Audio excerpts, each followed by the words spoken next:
Hello student, I am Sonam. Welcome back to my YouTube channel Apna Vidyalaya. आज के इस video में हम आप सभी को बताएंगे एक मोस्ट इम्पोर्टेंट टॉपिक। तो यह वीडियो में हम आप सभी को बताएंगे इंग्लिश में सेंट्रल आइडिया लिखने का बहुत ही जबरदस्त ट्रिक, वो भी बिना पढ़े बिना याद किए केवल ट्रिक से आप सभी लोग इंग्लिश में सेंट्रल आइडिया कैसे लिखेंगे। यानी अगर आप सभी लोग इंग्लिश में कमजोर हो, आपको इंग्लिश पढ़ने वो लिखने दोनों नहीं आता, फिर भी आप सभी लोग हमारे इस ट्रिक से इंग्लिश में पूरे के पूरे सेंट्रल आइडिया को बहुत ही अच्छे तरीके से लिख सकते हो। ठीक है, और अगर आप लोग इस ट्रिक से लिखोगे एग्जाम में तो 100% गारंटी कि टीचर खुश होकर आप सभी को पूरे के पूरे नंबर देंगे, जितने नंबर का सेंट्रल आइडिया आप सभी के एग्जाम में आता है। ठीक है, और ये वीडियो क्लास 10 और क्लास 12 के स्टूडेंट के लिए काफी मोस्ट इंपॉर्टेंट है। ठीक है, यहाँ पे हम आपको सभी के लिए ट्रिक बताने वाले हैं। आपको एक छोटी सी ट्रिक बताएंगे, मात्र उस ट्रिक को आप लोग जान गए तो आप सभी लोग यानी किसी भी सेंट्रल आइडिया, आपके पेपर में कोई भी सेंट्रल आइडिया आएगा सभी को आप लोग लिख लोगे। 1000 प्लस सेंट्रल आइडिया को आप लोग हमारे छोटे से आसान से ट्रिक से लिख लोगे।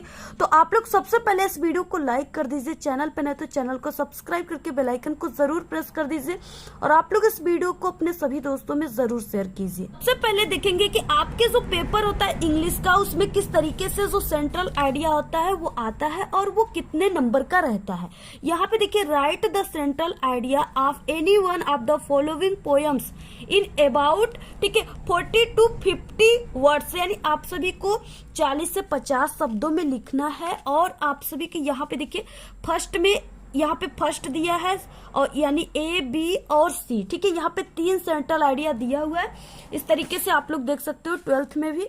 और इसमें से आपको किसी एक पर ही सिर्फ लिखना है और 40 से 50 शब्दों में आपको लिखना है। और आप सभी को सेंट्रल आइडिया बिल्कुल भी नहीं याद है। ठीक है, और आप सभी लोग इंग्लिश भी नहीं लिखना पढ़ना जानते, आपको कैसे लिखना है। अगर आप लोग, ठीक है, यानी अगर आपको नहीं याद हो रहा है तो आप लोग इस ट्रिक को जरूर देखिए, अगर याद है तो आप लोग अपने तरीके से लिखिएगा। ठीक है, तो यहाँ पे देखिए आपको लिखना कैसे, सबसे पहले आपको शुरुआत कैसे करना है जिससे टीचर बहुत ज्यादा इंप्रेस हो जाए और आपको पूरे नंबर दे। और अगर आप सभी की इंग्लिश की हैंडराइटिंग पुअर है तो आपको कैसे ट्रिक से लिखना है जिससे आपकी हैंडराइटिंग देखने में अच्छी लगे और एग्जामिनर भी बहुत ज्यादा खुश हो जाए। ठीक है, ये भी ट्रिक हम आपको बताएंगे। देखिए, सबसे पहले किसी भी क्वेश्चन को करने से पहले आप सभी को क्वेश्चन नंबर लिखना है। ठीक है, तो यहाँ पे क्वेश्चन नंबर 8 दिया हुआ है, तो यहाँ पे आप सभी को कैसे लिखना है, आंसर टू क्वेश्चन नंबर 8। ठीक है, यानी आप सभी को इंग्लिश में इस तरीके से लिखना है। आप लोग ऐसे ब्लैक पेन या स्केच से लिख सकते हो। यहाँ पे 3 सेंट्रल आइडिया दिया हुआ है और आप सभी को किसी एक को लिखना है। तो यहाँ पे जैसे हम यहाँ पे डस्ट ऑफ स्नो जो है इस पे हमें लिखना है।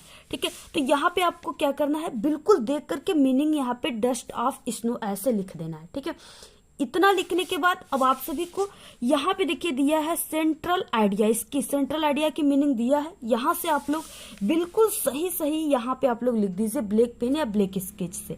ठीक है, ऐसे आप लोग लिख दिए, बिल्कुल सही सही सभी लोग लिख सकते हो, बहुत ही सरल है।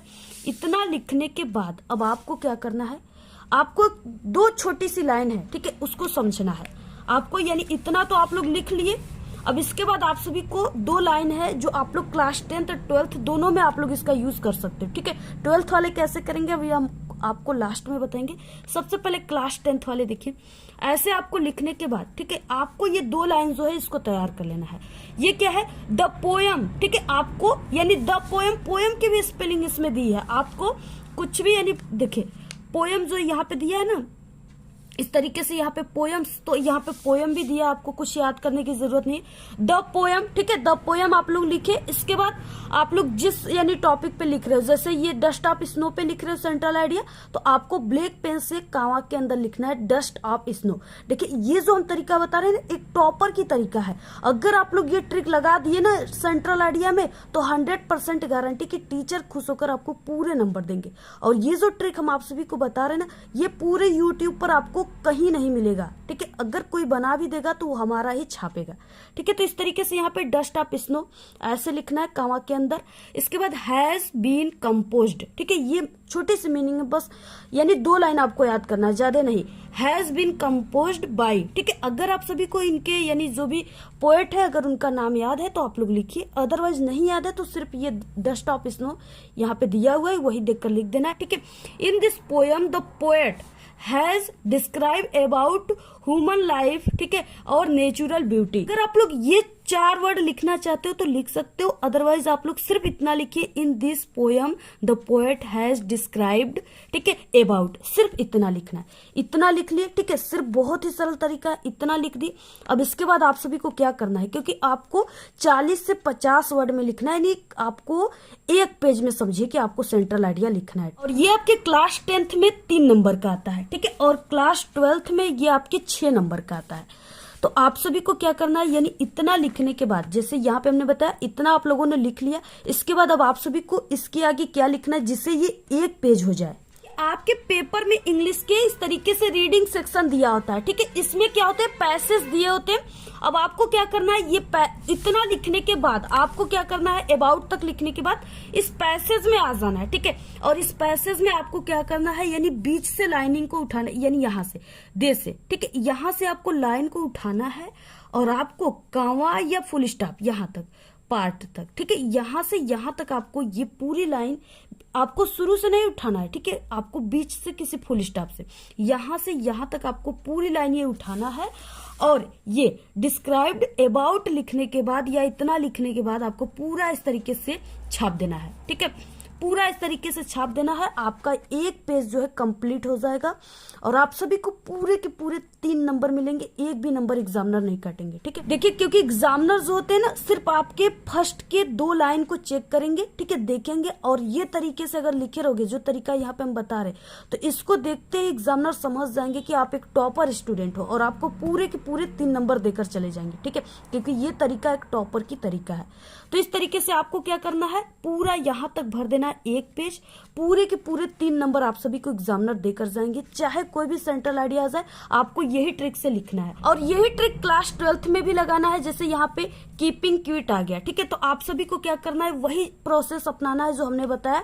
आपको उसी तरीके से लिखने के बाद फिर से आपके भी पेपर में ऐसे, यहाँ पे देखिए इंग्लिश में ऐसे पैसेज दिया होता है, आप लोग इन पैसेज का यूज इसके लिखने के बाद, यहाँ तक लिखने के बाद यूज कर दीजिएगा, आपको भी पूरे के पूरे 6 नंबर मिल जाएंगे। और अगर आप सभी की हैंड राइटिंग पुअर है तो आपको क्या करना है, 2 वर्डों के बीच में ऐसे एक पेन की ऐसे गैप देकर लिखना है, ठीक है, जैसे हमने लिखा हुआ है, इससे आपकी हैंड राइटिंग देखने में अच्छी लगेगा। और इस तरीके से लिखना है जैसे हमने यहाँ पे लिखा हुआ है। अगर आप लोग इस तरीके से लिखते हो तो आपको पूरे के पूरे नंबर मिलेंगे, एक भी नंबर आपके नहीं कटेंगे, ठीक है, क्योंकि आप सभी लोग अगर छोड़ दोगे तो आपको 0 नंबर मिलेंगे, लेकिन अगर हमारे इस तरीके से लिखोगे तो आपको पूरे के पूरे नंबर मिल जाएंगे। तो इस तरीके से आप सभी को लिखना है। अगर आप लोग कमजोर हो, नहीं याद हो रहा है सेंट्रल आइडिया, तो आप लोग इसी तरीके से लिखिएगा। अगर याद हो रहा है तो आप लोग जो याद किए वही लिखिएगा। हमारे चैनल पे इंग्लिश के, ठीक है, पूरे जितने भी पेपर में आते हैं क्वेश्चन टॉपिक, सभी में पास होने की ट्रिक है। इस वीडियो के लास्ट में आपको प्लेलिस्ट मिल जाएगा, उस पर क्लिक करके देखिए। आज के इस वीडियो में सिर्फ इतना ही। आपको ये वीडियो कैसा लगा? अगर वीडियो पसंद आए तो एक बड़ा सा लाइक कर दे, चैनल पे नए तो सब्सक्राइब करके आप सभी लोग बेल आइकन को जरूर प्रेस कर दें। Thanks, all the very best. Bye bye.